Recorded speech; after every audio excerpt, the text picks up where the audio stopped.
예, 오늘 말씀은 형통한 사람이라는 제목으로 은혜를 나누고자 합니다. 사람이 마음으로 자기의 길을 계획할지라도 그의 걸음을 인도하시는 이는 야훼시니라. 하늘이 어떤 사람에게 장착한 사명을 맡기려고 할 때는 반드시 그 마음과 뜻을 괴롭게 하고 그 몸을 지치게 하고 그 육체를 굶주리게 하고 그 생활을 공공케 하여 하는 일마다 어지럽게 하느니 이는 그의 마음을 두들겨서 그 성질을 참게 하여 지금까지 할 수 없었던 하늘의 사명을 능히 감당하도록 하기 위해서이다.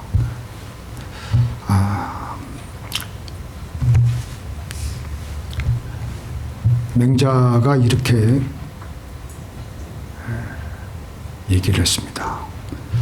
성경에서 말씀하고 있는 형통이란 우리가 원하는 대로 문제가 다 해결되고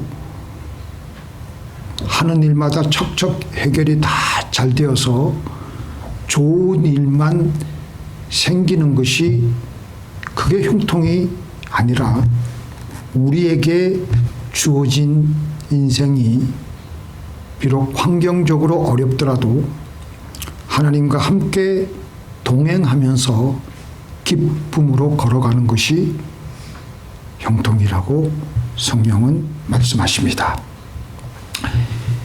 비록 우리가 지금 걸어가는 길이 이해가 안 가고 너무나도 불편하고 어렵게 여겨지지만 하나님의 더 깊은 뜻이 있을 것이라고 생각하면서 지금 나와 함께 계신 하나님과 동행하며 항상 기뻐하며 범사에 감사하며 살아가는 것이 형통입니다. 너무나도 잘 알고 있는 요셉의 이야기는 바로 이것을 성경에서 말씀해 주고 있습니다. 야곱이 너무나도 요셉을 사랑했습니다. 자기의 가장 사랑하는 아내에게서 난 첫 번째 아들이기 때문에 다른 아들은 눈에 보이지 않았던 것 같아요. 그러니까 요셉의 다른 형들이 그게 시기가 나고 질투가 나고 요셉이 미워져서 어느 날 요셉이 아버지 심부름으로 왔을 때 그 동생 요셉을 붙잡아서 구덩이에 던지고 그리고 지나가는 이스마엘 상인에게 노예로 팔아버렸습니다. 그 구덩이에 던진 순간 요셉은 형들에게 사정했습니다. 형들 왜 그러시냐고. 제발 그러지 마시오. 날 좀 살려주시오.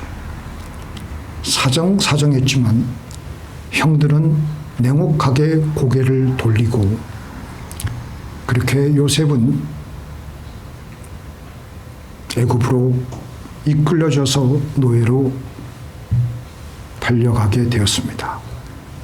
애굽에 가서 13년 동안 말할 수 없는 고생을 억울하게 인간적으로 보면 너무나도 억울하게 고생을 했습니다. 처음엔 노예로 나중에는 누명을 쓰고 감옥에 들어갔습니다. 그런데 여기서만 끝이면은 이게 별로 중요한 게 아닌데 바로 거기서 하나님과 함께 요셉은 했습니다. 노예로 팔려갔을 때도 감옥에 들어갔을 때도 하나님은 함께 하셨습니다. 성경을 바로 그런 요셉을 형통하다고 했습니다. 세월이 13년이나 흐른 다음에 하나님은 그를 애굽의 국무총리가 되게 하셨습니다. 그리고 애굽의 엄청난 그 가나안 지역에 풍년이 7년 정도 들게 했습니다. 그리고 그 다음부터는 극심한 기근이 다가오는데 그 이드메의 형들이 가나안에서 음식을 구하기 위해서 찾아옵니다. 그러니까 9년 후에 13년이 지난 후에 국무총리가 된 다음에 9년 후에 형들이 애굽으로 음식을 구하려고 오는데, 그러니까 22년 만에 형들을 처음 만난 겁니다. 형들에 대한 미움, 원한, 섭섭함, 증오심, 분노가 가득 찼을 텐데 형통한 요셉은 그런 부정적인 감정에 사로잡혀 있지 않고 또 그렇게 생각하지 않았습니다. 요셉은 나를 이리로 보낸 자는 당신들이 아니요 하나님이시라. 당신들은 나를 해하려 하였으나 하나님은 그것을 선으로 바꾸사 오늘과 같이 이 많은 백성의 생명을 구원하게 하시려 하셨나니. 요셉은 그렇게 생각을 했습니다. 이 모든 일은, 우리에게 일어나는 모든 일은 하나님이 주관하시고 계신 것이라고. 하나님의 기쁘신 계획은 어떤 것이었습니까? 그 당시 신생 이스라엘 야곱의 일가는 국가도 아니고 어느 부족도 아니고 그냥 어떠한 남자, 어떠한 야곱의 집안이었습니다. 이 야곱의 아들들인 시몬과 레위가 자기 누이가 하물 족속에게 강간을 당하자 그들을 다 복수한다고 그들을 다 죽였습니다. 그렇게 되자 야곱과 그 아들들이 그 주변에 있는 그들의 그 관계된 친족들이 이 야곱의 일가를 쳐들어올까 봐 겁에 질리게 되어서, 그때 야곱이 겁이 나가지고 야 이거 내가 이러면 안 되겠구나, 정신이 번쩍 나가지고 베델로 올라갑니다.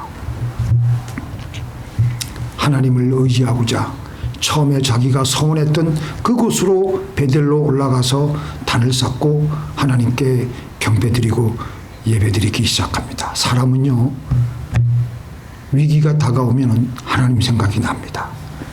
그래서 하나님께서는 이 이스라엘, 이 야곱의 일가를 통해서 하나님의 백성들을 구원하시려는 계획을 가지고 있었으므로 이들이 바람 앞에 등잔 뿌린 이들이 그곳에 계속 있으면 안 되겠기에 애굽으로 가게 해서 애굽의 그 울타리 안에 400년이나 밖에 하면서 이 야곱의 일가가 무렁무렁한 국가로 자랄 수 있도록 그렇게 하시는 것이 하나님의 계획이셨습니다. 마치 어머니의 뱃속에서 10달 동안 태아가 안전하게 자라는 것처럼 그렇게 그 민족을 자라게 하려는 하나님의 계획이셨습니다.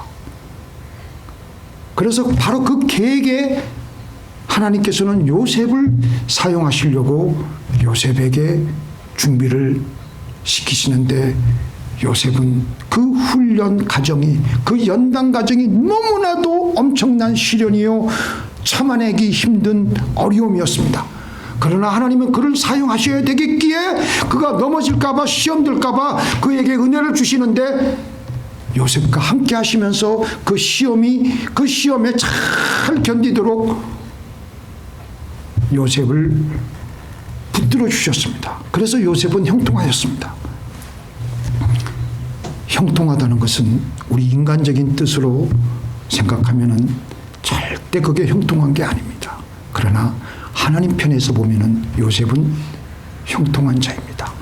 형통한 자, 그대는 하나님의 의도를 알아차리는 사람입니다. 형통한 자, 그대는 하나님의 사랑을 잘 받아들이므로 언제나 행복한 사람입니다. 형통한 자, 그대는 늘 하나님을 의식하는 사람입니다. 그래서 그는 형들을 미워하지 않았고 괴로워하지 않았고 자기가 원했던 그 인생 여정은 아니었지만 하나님께서 내 발걸음을 이렇게 인도하여 주시는구나 하면서 믿음으로 그에게 주어진 인생의 파도를 정말 멋있게 기쁨으로 잘 타고 나갔습니다. 이게 바로 형통입니다. 형통한 삶을 살기 위해서 우리는 우리에게 주어지는 우리를 인도하시는 하나님의 발걸음을, 우리의 모든 범사를 인도하시는 하나님을 의식하며 살아가는 것입니다. 우리의 태어나는 것과 죽는 것은 전적인 하나님의 주권입니다. 그렇죠? 내가 살고 싶다고 더 살 수 있는 것도 아니고 내가 죽고 싶다고 죽을 수 있는 게 아니에요. 내가 스스로 죽음을 그래서 선택하는 것은 범죄입니다. 그것은 내 주권이 아니기 때문에 생명의 주권은 전적으로 하나님께 있습니다. 만일 내가 내 마음대로 살기도 하고 내 마음대로 죽는 것이 쉬웠다면 우리 인류는 지금 흔적도 없이 다 사라졌을 거예요. 다 멸망했을 겁니다. 스스로 죽음을 선택하는 사람도 있지만, 그런데 대부분의 우리는 안 하고 못합니다. 또 하나님이 죽음을 스스로 선택하지 못하도록 안전장치를 해놓으셨습니다. 그게 죽음을 두려워하게 하는 마음이에요. 우리가 절벽 같은데 높은 곳에 가서 이렇게 보면은 뒤로 이렇게 자기도 모르게 발걸음을 빼잖아요. 왜 그러냐면은 우리의 생존 본능을 하나님께서 우리에게 죽음에 대한 안전장치로 해놓으신 것이 때문에 그렇습니다. 내 마음대로 죽고 싶을 때 내가 죽으면은 우리 다 살아남지 못합니다. 그래서 삶과 죽음은 전적으로 하나님 손에 맡기는 것이 맞습니다. 아멘. 그러면 삶과 죽음뿐이겠습니까? 우리의 삶의 복과 저주도 하나님의 손에 달려 있습니다. 사무엘상 2장 6절에서 7절, 여호와는 죽이기도 하시고 살리기도 하시며 음부에 내리기도 하시고 올리기도 하시는도다. 그 다음에 같이 읽겠습니다. 여호와는 가난하기도 하시고 부하기도 하시고 낮추기도 하시고 높이기도 하시는도다. 우리의 태어나서 죽는 것이 하나님의 손에 있듯이 우리의 복과 저주, 우리의 모든 일어나는 일상의 일도 하나님의 손에, 하나님의 주권에 있다는 것을 우리는 강력하게 믿어야 됩니다. 그래서 우리는 우리의 범사의 발걸음도 하나님께 완전히 맡겨야 됩니다. 그분이 우리의 발걸음을 인도하시는 대로 우리의 이 인생 외주를 잘 타고 가야 되는 것입니다. 우리의 마음먹은 대로 이루어지지 않는다고 하더라도 그 모든 일은 하나님의 행하시는 일이므로 감사하며 찬송할 때 우리의 일생 동안에 복에 복을 더하여 주시고 지금 안 좋은 일도 더 좋게 만들어 주시는 하나님이신 줄 믿으시기를 바랍니다. 우리가 알거니와 시작. 하나님을 사랑하는 자 곧 그 뜻대로 부르심을 입은 자들에게는 모든 것이 합력하여 선을 이루느니라. 살고 죽는 것이 하나님의 주권이기에 내가 내 마음대로 죽으면 그것이 범죄이듯이 우리의 범사도 하나님의 주권입니다. 그런데 그것도 우리의 범사도 내가 하나님의 인도를 받지 않고 욕심을 따라서 어거지로 우욕다짐으로 그렇게 해서 어떤 원하는 것을 억지로 인간적으로 차지하면 하나님은 거기 함께 하시지 않으시며 그게 우리에게 행복으로 다가오지 않고 저주로 다가오게 되는 것입니다. 우리가 하나님이 허락하지 않았음에도 불구하고 부득 억지로 하나님 없이 설령 그것을 가졌다고 하더라도 그것은 우리에게 행복이 될 수가 없어요. 엄청난 비극으로 변하여서 우리를 기다리고 있습니다. 하나님이 동행하지 않고 우리의 야망을 따라서 얻는 것들은 결코 행복해지지 않습니다. 왜냐하면 생사복의 주권자는 하나님이시기 때문입니다. 삼손이 사랑해서는 안 될 여인과 사랑에 빠졌습니다. 그래도 그 여인을 부득부득 우겨서 사랑하고 차지했습니다. 그래서 그 삼손이 그 여인 때문에 행복했습니까? 그 여인 때문에 불행해졌습니다. 요즘에 한국의 모 기업 회장 저하고 나이가 거의 똑같더라고요. 감옥에서 예수 믿는 척하고 나올 때는 성경을 가지고 나오고 그러면서도 뻔뻔스럽게 혼인 중에 제2의 여인을 같이 살고 하나님 없는 그런 삶은 그 재물이 그에게 복으로 결코 다가올 수가 없습니다. 이스라엘 백성들에게도 마찬가지였습니다. 이스라엘 백성들이 하나님이 인도하시는 대로 가나안 땅에 처음에 들어가라고 했는데도 들어가지 않으려고 하고 불평과 원망을 하니까 하나님께서는 모세를 통해서 그들에게 심판의 메시지를 보냈습니다. 너희들 이 광야에서 다 죽을 거라고. 그러니까 그들이 그 말씀이 이루어질 것이 무서워가지고 뒤늦게 하나님의 심판이 무서워서 이제 가나안 땅으로 가겠다고 합니다. 그러자 하나님께서는 모세를 통해서 너희들이 어찌 이제서야 가려고 하느냐. 나는 너희들과 같이 하지 않을 것이다. 지금은 들어가지 마라. 그럼에도 그들은 부득부득 우기면서 하나님 없이 들어갔는데 들어가자마자 아말렉인가 산지에 거하는 가나안 원주민들에 의해서 무참하게 처참하게 다 죽임을 당했습니다. 하나님이 없는 가나안, 그것은 적과 꿀이 흐르는 행복의 땅이 아닙니다. 그러나 아골 골짜기인들에도 하나님이 함께 하시면 그것이 바로 천국이요 행복이요 행복이 따라오는 것입니다. 근데 우리가 예수 믿고 나서 인간적으로 볼 때 하나님 앞에서 형통한 사람이 되기 위해서 그 구조가 그래요. 결코 편하게 살게끔 되어 있질 않습니다. 하나님께서 그렇게 내버려 두지 아니하십니다. 왜냐하면 우리 사람의 마음은 본래 악하고 부패되어 있기 때문에 실제로 사람이 그런 연단을 받지 않으면, 그런 고난을 겪지 않으면 자기밖에 모르고 자기가 잘나서 그런 줄 알고 하나님의 일을 결코 할 수가 없습니다. 하나님의 사명을 감당할 수가 없어요. 그렇기에 하나님께서 쓰시고자 하는 사람은 혹독하고도 혹독한 하나님의 훈련을 받게 하십니다. 하나님께서 아브라함에게 고향 땅을 떠나라고 하실 때 뭐라고 말씀하십니까?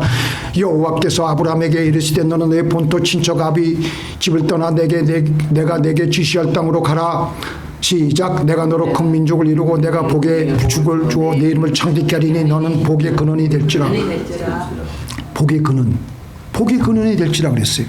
내 사명을 감당하라 그랬어요. 그게 복의 근원이 뭡니까?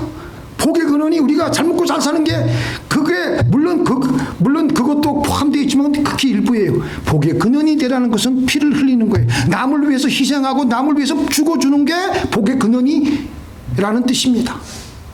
남을 위해서 죽어준다. 바로 그런 사람이 되라고 아브라함에게 말씀하시는 겁니다.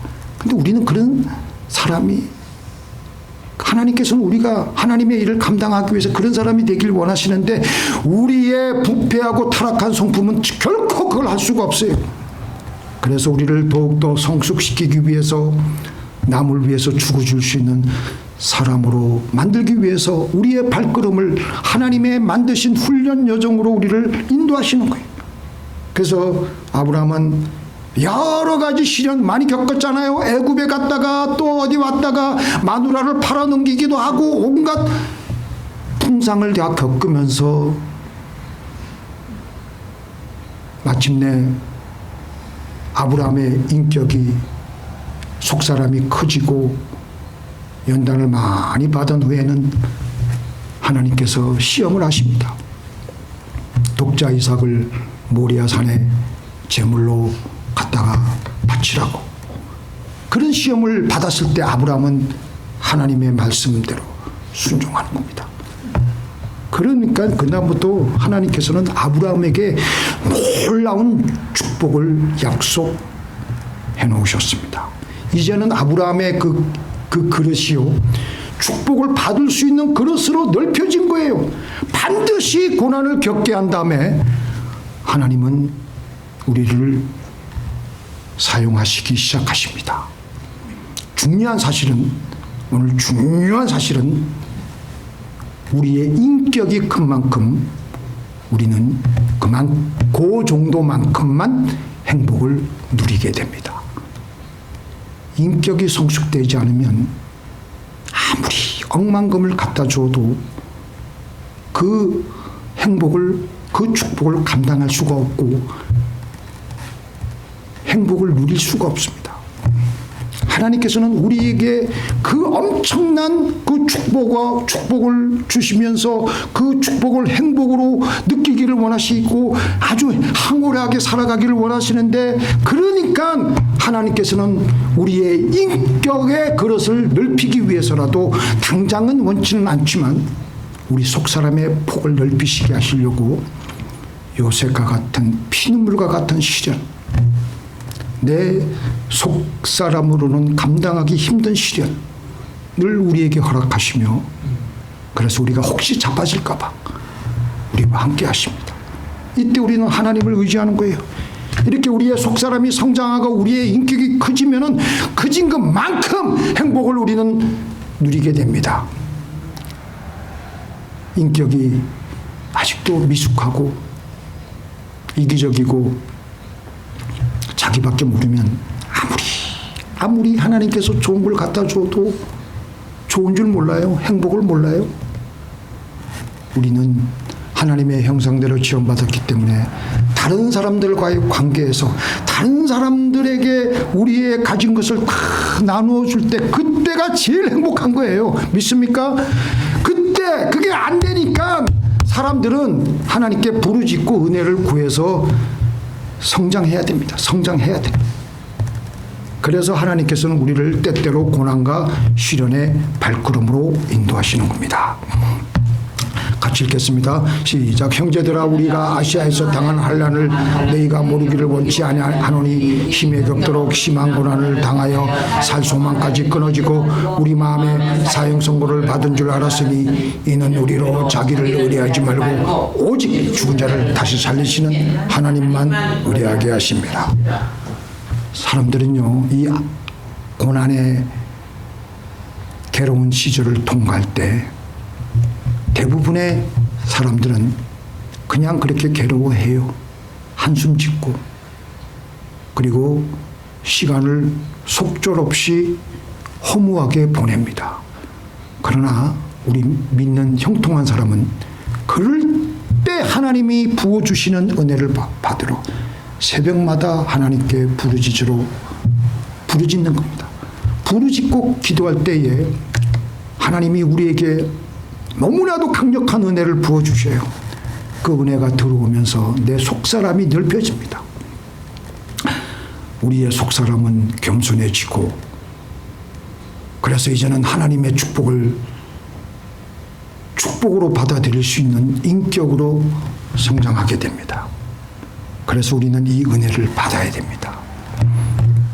우리의 인격이 큰 만큼 행복을 누릴 수가 있는데, 우리의 인격은 아직도 나밖에 모르고 자기 안에만 갇혀 있으면, 다른 사람을 섬길 줄 모르면 하나님이 축복을 주어도 그게 축복이 아니에요.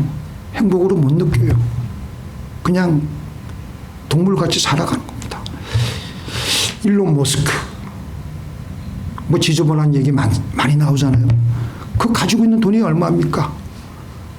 근데 그게 안 되니까 여러 부적절한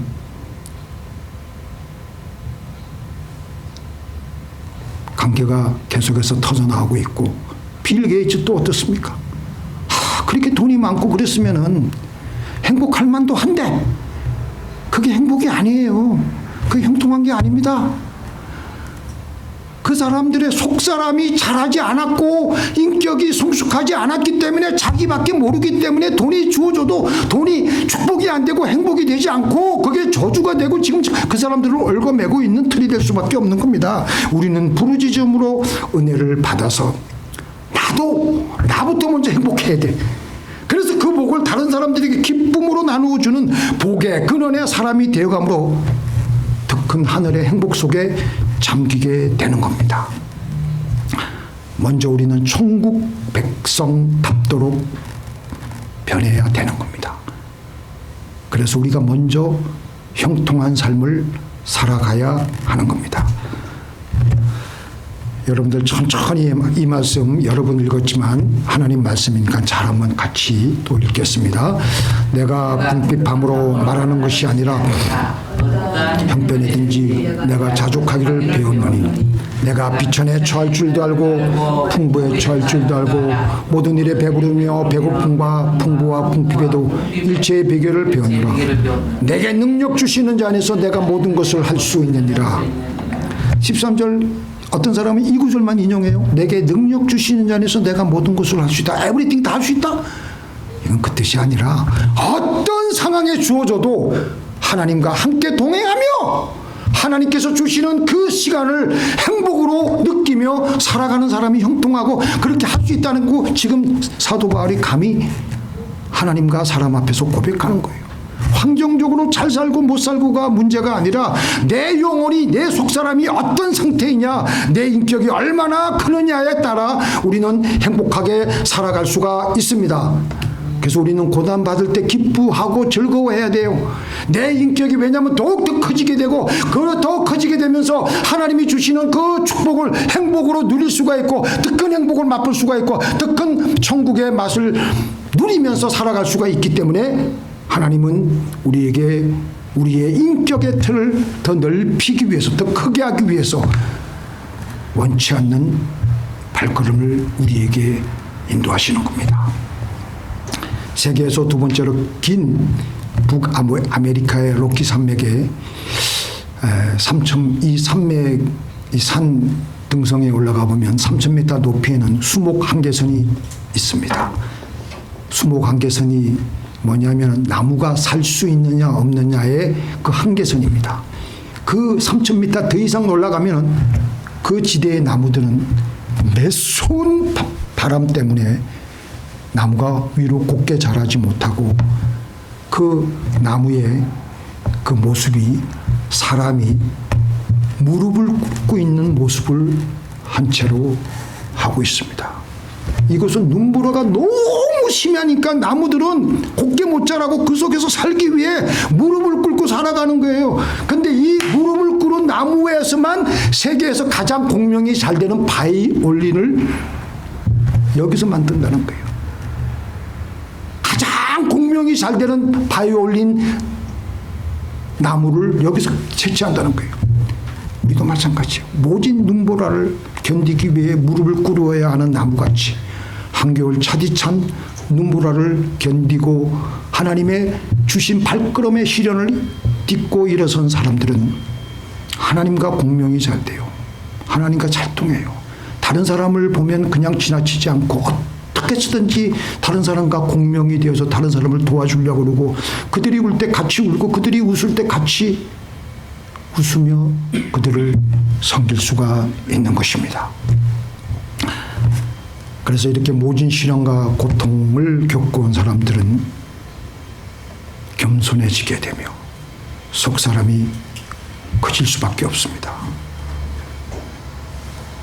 다른 사람들의 문제를 위해서 기도하며 눈물로 기도하며